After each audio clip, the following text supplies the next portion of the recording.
तो दोस्तों कल देर शाम अरेबियन सी में तैनात भारतीय नौसेना के missile destroyer ship INS Chennai को एक शिप का मैसेज आता है। इस शिप का नाम था एमवी लिली नॉरफॉक। ये एक सामान ढोने वाली शिप थी और इसने मैसेज ये भेजा था कि हमारे ऊपर पायरेट्स यानी कि समुद्री डाकुओं ने धावा बोल दिया है और इन्होंने हमारी शिप पर भी कब्जा कर लिया है। जैसे ही आईएनएस चेन्नई को ये मैसेज मिला, तुरंत भारत का ये खतरनाक डिस्ट्रॉयर उस शिप की तरफ आगे बढ़ा जिसने ये मैसेज भेजा था। स्क्रीन पर आप उसकी वीडियो देख भी सकते हैं। भारत का आईएनएस चेन्नई अप्रोच कर रहा है उस शिप की तरफ। अब मौके पर पहुंचते ही हमारे नौसैनिक अफसरों ने नॉरफॉक शिप पर मौजूद समुद्री डाकुओं को मैसेज भेजा कि तुरंत छोड़कर भाग जाओ इस शिप को, वरना सारे के सारे मारे जाओगे। और इस चेतावनी को देने के कुछ ही मिनटों के बाद भारतीय नौसेना ने आईएनएस चेन्नई पर मौजूद मार्कोस कमांडो को रवाना कर दिया। स्क्रीन पर आप उसकी भी फुटेज देख सकते हो।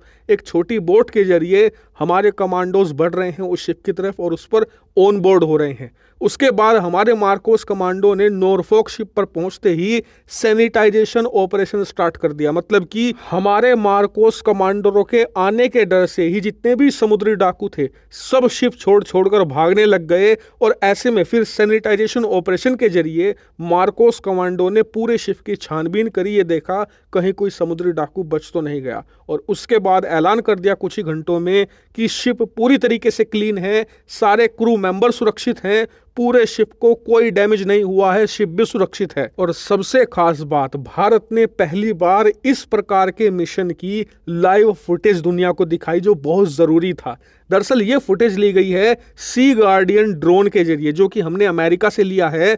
उससे हमने पूरे ऑपरेशन पर नजर रखी और सबसे खास बात, फिर हमने ये फुटेज दुनिया के सामने रखी और ये पूरी दुनिया में वायरल हो चुकी है, क्योंकि दुनिया देख रही है भारतीय नौसेना का दबदबा कि भारतीय नौसेना इस प्रकार के ऑपरेशन भी कर सकती है जैसे अब से पहले सिर्फ अमेरिकी नौसेना कर पाती थी। यानी कि हिंद महासागर में तो भारत का ही दबदबा है। और सबसे खास बात, भारत की इस सर्जिकल स्ट्राइक से ना सिर्फ विदेश में बैठे भारत विरोधियों के मुंह पर तमाचा लगा है, बल्कि भारत में बैठे जयचंदों के मुंह भी बंद हो चुके हैं। कैसे?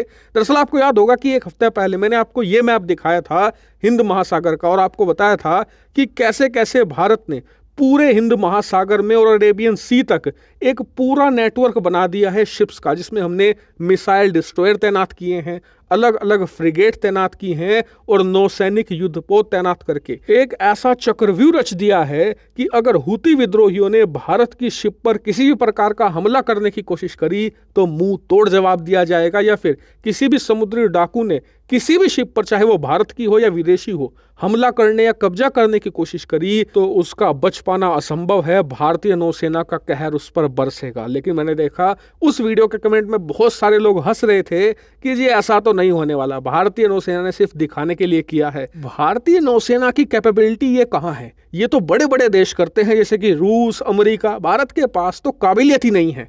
तो ऐसे लोगों के मुंह पर इस सर्जिकल स्ट्राइक ने ताला लगा दिया है और इसीलिए मैं कह रहा हूं इस पूरे ऑपरेशन की वीडियो जारी करना बहुत जरूरी था। वरना आप जानते ही हमारे देश में ऐसा कह दिया जाता कि ये तो कुछ हुआ ही नहीं, ये तो भारतीय नौसेना ने कहानी बना दी, भारत ने कभी ऐसा काम नहीं किया। इसीलिए वीडियो जारी करके उनकी इन संभावनाओं पर भी पानी फेर दिया है। हालांकि बात करें कि इस हमले या इस हाईजैकिंग के पीछे कौन था, तो फिलहाल नाम आ रहा है सोमालिया के समुद्री डाकुओं का। हूतियों के नाम आने की कोई खबर नहीं है, लेकिन जैसे कोई अपडेट आएगी वो तो मैं आपको बता ही दूंगा। साथ ही इस पर एक और वीडियो आने वाली है जिसमें मैं आपको ये बताऊंगा कि वर्ल्ड मीडिया और वर्ल्ड के बड़े बड़े लीडर इस पूरे घटनाक्रम पर कैसे रिएक्ट कर रहे हैं। आप जानकर चौंक जाओगे। उस वीडियो का इंतजार करना शाम तक। फिलहाल इस वीडियो में इतना ही। Thank you very much for watching video.